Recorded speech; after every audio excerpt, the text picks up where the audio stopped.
महिला सशक्तिकरण की मिसाल प्रथम शिक्षिका सावित्रीबाई फूले के जन्मदिन 3 जनवरी 2025 पर विशेष।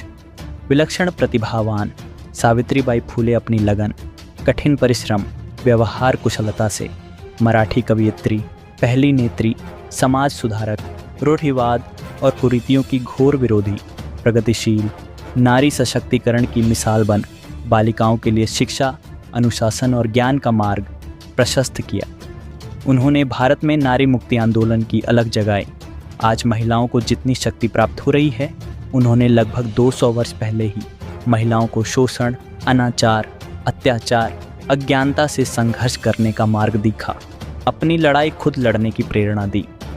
सावित्रीबाई फूले का जन्म 3 जनवरी 1931 में सतारा जनपद पुणे के पास महाराष्ट्र में हुआ था। उस समय बाल विवाह का प्रचलन था।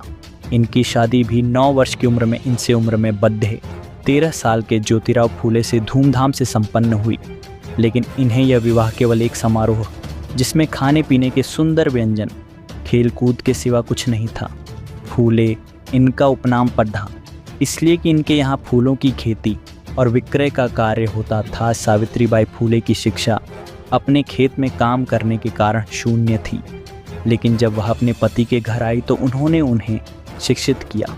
इनके पति महात्मा ज्योतिराव फूले जब शिक्षा प्राप्त कर रहे थे, तब भी वर्चस्ववादी, सामंतवादी, रूढ़िवादी, पाखंडी ताकतें उनके शिक्षा ग्रहण करने के कार्य से खुश नहीं थीं, बल्कि उन्हें एक मित्र की शादी में अपमानित भी किया गया था।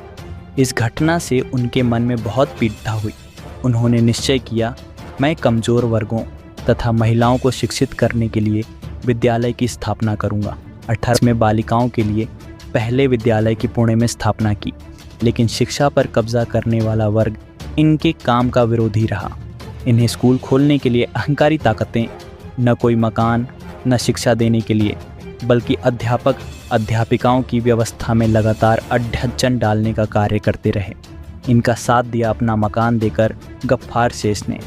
सावित्री फूले को स्वयं इनके पति ने शिक्षित किया था। वह पहली महिला शिक्षिका बनी। इस कार्य में इनका साथ दिया शेष फातिमा ने। उन्होंने कंधा से कंधा मिला इस पुनीत कार्य को आगे बढ़ाया। सावित्रीबाई फूले अब शिक्षिका होने के साथ साथ भारत में नारी मुक्ति आंदोलन की पहली नेत्री और समाज सुधारक बन गई। इन्हें महिलाओं को शिक्षित करने, रूढ़िवाद, पाखंड, कुरीतियों, अन्याय और शोषण से मुक्त कराने के लिए वर्चस्ववादी, अहंकारी ताकतों का अपार विरोध झेलना पड़ा। कई बार इनके ऊपर मलमूत्र, गोबर, पत्थर फेंके गए, लेकिन वह इन अमानवीय आचरण की परवाह न करते हुए अपने साथ 2 साथी रखती थी।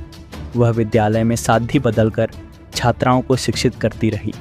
जब पाखंडियों, शिक्षा माफियाओं को इसकी जानकारी हुई, तो उन्होंने ज्योतिराव के पिता गोविंद जी को बद्धकाकर कि महिलाओं को शिक्षा देकर आपका परिवार नरक में चला जाएगा। घोर पाप ज्योतिबाराव फूले और आपकी पुत्र बधू कर रहे हैं। उन्होंने इनको घर से निकाल दिया, लेकिन आर्थिक तंगी झेलते हुए इन्होंने अपने कर्तव्य का निर्वहन किया। सावित्रीबाई फूले का परिवार संपन्न था।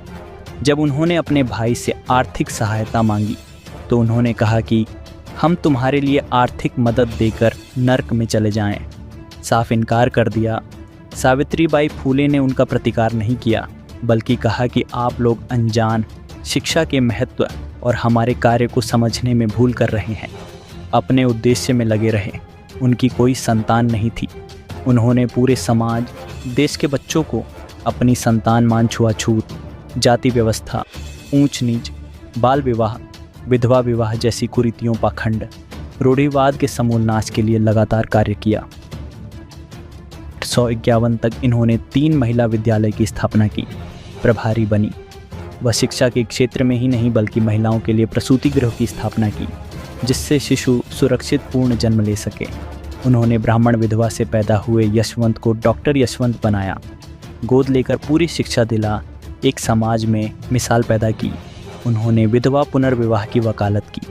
सावित्रीबाई फूले ने विद्यालयों और परित्यक्त बच्चों के लिए भी गृह बनवाया। सावित्रीबाई फूले ने महात्मा ज्योतिराव के साथ मिलकर सत्यशोधक समाज की स्थापना कर पितृसत्ता, जाति व्यवस्था, ब्राह्मणवाद, दहेज प्रथा का विरोध किया। अपने पति महात्मा ज्योतिराव का अंतिम संस्कार 90 में स्वयं कर अनुकरणीय कार्य किया। अब ज्योतिराव के निधन के बाद सत्य शोधक समाज का सारा भार भी उन्हें वहन करना पड़ा। समाज सुधार की जिम्मेदारी भी उन्हें निभानी पड़ रही थी कि पुणे में प्लेग फैल गया। अपने दत्तक पुत्र यशवंत के साथ प्लेग से पीड़ित बच्चों, महिलाओं, कमज़ोर वर्गों की सेवा करते हुए वह खुद प्लेग की चपेट में आ गई और 10 मार्च 1997 को इस असर संसार को अलविदा कर गई। लेकिन अथक परिश्रम, उनके आधुनिक विचार, नारी मुक्ति आंदोलन के उनके कार्य, ब्राह्मणवादी व्यवस्था, पितृतात्मक सत्ता को चुनौतीपूर्ण विचार आज भी समाज, देश को संघर्ष के लिए उद्वेलित करते रहेंगे। उनका कहना था कि गौरवपूर्ण जीवन जीने के लिए शिक्षित बनो। उन्होंने महिलाओं से कहा कि आपकी प्रतिभा पुरुषों से कम नहीं, केवल रसोई घर और खेत में कार्य करना नहीं, आप पुरुषों से अच्छा कार्य कर सकती हैं।